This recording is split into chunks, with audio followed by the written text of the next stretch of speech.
ಆದರೆ ಉತ್ತರ ಕರ್ನಾಟಕ ಹಿಂದುಳಿದ ಬಗ್ಗೆ ಆರೋಪಗಳು ಕೇಳಿ ಬರ್ತಿತ್ತು. ಅದೇ ಕಾರಣದಿಂದ ರಾಜ್ಯ ಸರ್ಕಾರ ಅಕ್ಟೋಬರ್ 2020ರಲ್ಲಿ ಡಾಕ್ಟರ್ ನಂಜುಂಡಪ್ಪ ಅವರ ವರದಿ ಅಧ್ಯಕ್ಷತೆಯಲ್ಲಿ ಪ್ರಾದೇಶಿಕ ಅಸಮತೋಲನೆಯನ್ನು ನಿರ್ವಹಣೆ ಮಾಡಲು ಒಂದು ಉನ್ನತ ಅಧಿಕಾರ ಸಮಿತಿಯನ್ನು ರಚನೆ ಮಾಡ್ತಾರೆ.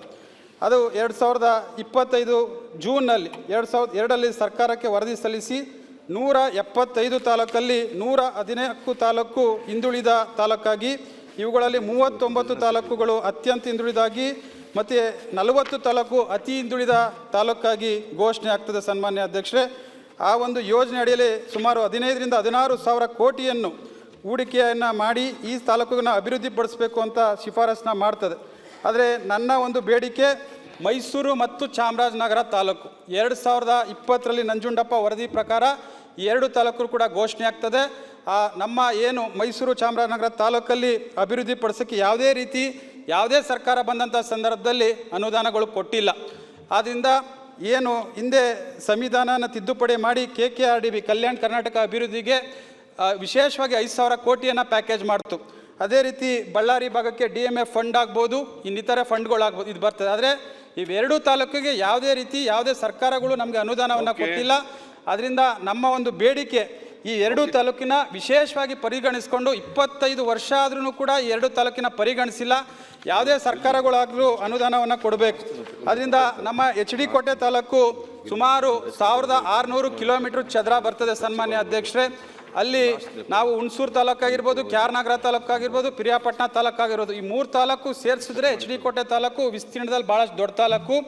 ಇದರಲ್ಲಿ ತಮಗೆ 48 ಹಳ್ಳಿಗಳು ಅಂದರೆ ಮುಳುಗಡೆ ರೈತ ಹಳ್ಳಿಗಳು ಬರ್ತದೆ. ಯಾಕಂದರೆ ಕಬಿನಿ ನದಿ ಅಣೆಕಟ್ಟು ಕಟ್ಟಂಥ ಸಂದರ್ಭದಲ್ಲಿ ಇನ್ನು 2 ನಿಮಿಷದಲ್ಲಿ ಮುಗಿಸ್ತೀನಿ ಅಧ್ಯಕ್ಷರೇ.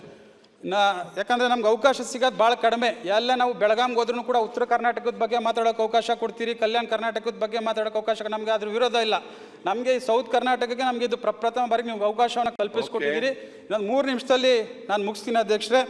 ಏನು 48 ಹಳ್ಳಿ ಮುಳುಗಡೆ ಆದಂಥ ಪ್ರದೇಶದಲ್ಲಿ ಕಬಿನಿ ಅಣೆಕಟ್ಟನ್ನು ಕಟ್ಟಿದ್ರು ಅಧ್ಯಕ್ಷರೇ.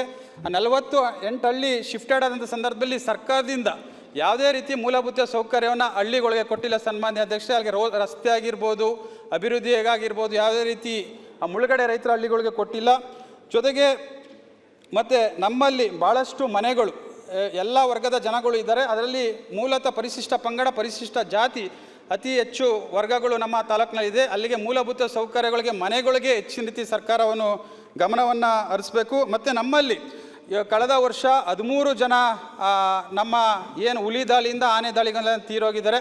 ಕಾಡೆಂಚಿನ ಪ್ರದೇಶ ಇರೋ ಕಾರಣದಿಂದ ಅಲ್ಲಿಗೆ ಹೆಚ್ಚಿನ ರೀತಿ ರೈಲ್ವೆ ಬ್ಯಾರಿಗೇಟ್ ಹಾಕಬೇಕು. ನಮ್ಮ ತಾಲೂಕಿನಲ್ಲಿ ನಾವು ಏನು ಹಿಂದೆ ದೇವರಾಜ್ ಅರಸು ಅವರು ಉಳುವನೆ ಭೂಮಿಯ ಒಡೆಯ ಅಂತ ಒಂದು ಕಾರ್ಯಕ್ರಮವನ್ನು ಕೊಟ್ಟರು. ಇವತ್ತು ಆ ಉಳುವನೆ ಭೂಮಿಯ ಒಡೆಯದಲ್ಲಿ ಎಷ್ಟೋ ಜನ ನಾವು ಭೂಮಿಯನ್ನು ಉಳ್ತಿದ್ದೀವಿ. ನಮ್ಮ ತಾಲೂಕಿನಲ್ಲಿ ಬೇರೆ ರೀತಿ ಫ್ಯಾಕ್ಟ್ರಿ ಇಲ್ಲ, ಗಾರ್ಮೆಂಟಿಕ್ಸ್ ಇಲ್ಲ, ನಮ್ಮಲ್ಲಿ ಕೃಷಿ ಆಧಾರಿತವಾಗಿ ಬದುಕ್ತಿರ್ತಕ್ಕಂಥ ತಾಲೂಕು ಅಧ್ಯಕ್ಷರೇ.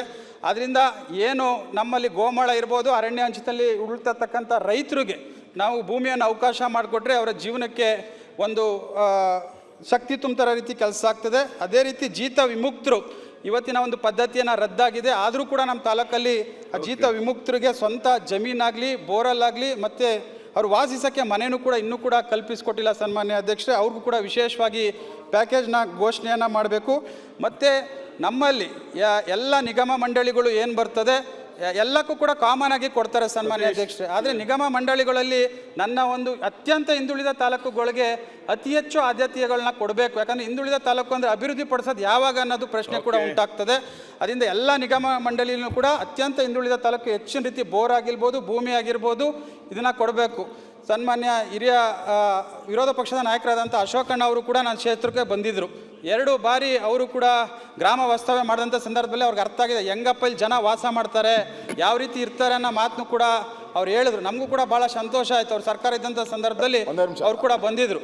ಹಿರಿಯ ಶಾಸಕರುಗಳು ನಾವು ಅವ್ರನ್ನ ನೋಡಿ ಕಲಿಯುವಂಥದ್ದು ಭಾಳಷ್ಟು ಜನ ಹಿರಿಯ ಶಾಸಕರುಗಳನ್ನ ಕಲಿಯತಕ್ಕಂಥದ ನಮಗೆ ಕಲ್ಪಿಸ್ಕೊಟ್ಟಿದ್ದಾರೆ, ಅವಕಾಶವನ್ನು ಕಲ್ಪಿಸ್ಕೊಟ್ಟಿದ್ದಾರೆ. ಅವ್ರಿಗೂ ಕೂಡ ಧನ್ಯವಾದಗಳನ್ನ ತಿಳಿಸ್ತೀನಿ. ಯಾಕಂದರೆ 210 ಜನ ರೈತರು ಮುಳುಗಡೆ ಆದಂಥ ಪ್ರದೇಶದಲ್ಲಿ ಏನು ಭೂಮಿಯನ್ನು ಉಳ್ತಿದ್ರು ಅದು ಅವ್ರಿಗೆ ಸಿಕ್ಕಿಲ್ಲ. 210 ಜನ ರೈತರು ಈಗಲೂ ಕೂಡ ಹೋರಾಟವನ್ನು ಮಾಡ್ತಿದ್ದಾರೆ ಸನ್ಮಾನ್ಯ ಅಧ್ಯಕ್ಷರೇ.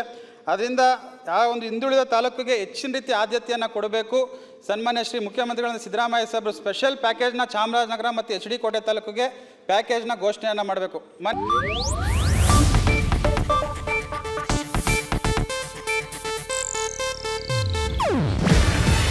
ಇದು ಏಷ್ಯಾನೆಟ್ ನ್ಯೂಸ್ ನೆಟ್ವರ್ಕ್ ಪ್ರಸ್ತುತಿ.